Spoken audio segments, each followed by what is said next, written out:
দেখেন, আপনার ফিলোসফি হতে হবে সিংহের মতো, লায়নের মতো।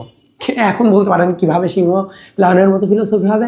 দেখেন, সিংহ হচ্ছে দেখবেন যে সারা দিন একদম মানে গাছের ছায়াতে শুয়ে থাকে, বাট যখন একটা জিনিসের দিকে টার্গেট করে, একটা জন্তুর দিকে যখন টার্গেট করে, ওই তার ক্ষুধা লাগলে, তখন তার আশেপাশে যতই আরও বড় বড় জন্তু থাকুক না কেন, সে ওই বড় জন্তুর দিকে কিন্তু তাকায় না, সে তার টার্গেটেড ওই একটা জন্তুর দিকে কিন্তু তাকায়, এবং যতক্ষণ পর্যন্ত না সে ওই বস্তু অথবা সেই জন্তুটা ধরতে পারতেছে ততক্ষণ কিন্তু সে দৌড়াতেই থাকে।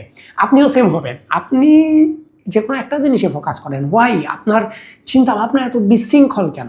আপনি দেখা যাচ্ছে যে দেখতেছেন যে আপনার ফ্রেন্ড হচ্ছে কাপড় বেচতেছে, একবার কাপড় বিক্রি করতেছেন, দেখতেছেন আমি পারফিউম বিক্রি করতেছি, আপনি আবার পারফিউম বিক্রি করতেছেন। আপনার আরেকটা ফ্রেন্ড দেখা যাচ্ছে যে চাইনিজ প্রোডাক্ট সেল করতেছে, তখন আপনি চাইনিজ প্রোডাক্টের দিকে যাচ্ছেন। কিন্তু কেন, এমন কেন?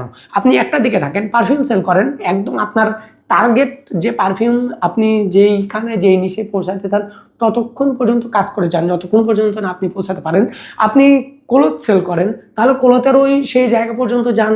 আপনি চাইনিজ প্রোডাক্ট সেল করেন, আপনি সেই চাইনিজ প্রোডাক্টের সেই জায়গা পর্যন্ত যান।